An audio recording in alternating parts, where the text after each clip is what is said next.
కేంద్రం కూడా రాబోయే కులగణనలో జనగణనలో కులగణన కూడా చేయాలనేటువంటి డిమాండ్ తీర్మానం చేసినాం.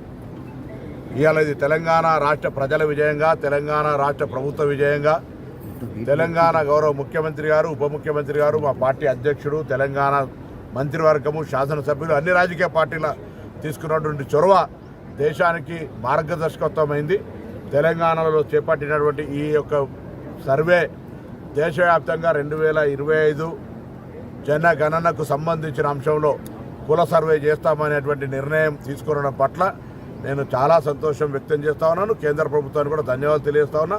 ఎప్పుడో 1931లో అయినటువంటిది ఈరోజు ఎవరెంతో వారికంతా కావాలని మా నాయకుడు రాహుల్ గాంధీ గారు పేర్కొంటున్న ఈ సందర్భంలో ఈ కీలకమైన నిర్ణయం తెలంగాణ విజయంగా, తెలంగాణ ప్రజల ఆకాంక్షలకు అనుగుణంగా దేశం మొత్తం మీద జరుగుతున్నటువంటి ఈ చాలా కీలకమైనటువంటి ఘట్టాన్ని ఈ రోజు అక్షయ తృతీయ రోజు తీసుకున్నటువంటి సందర్భంగా నేను చాలా హృదయపూర్వకంగా ఈ నిర్ణయాన్ని స్వాగతిస్తాను. అందులో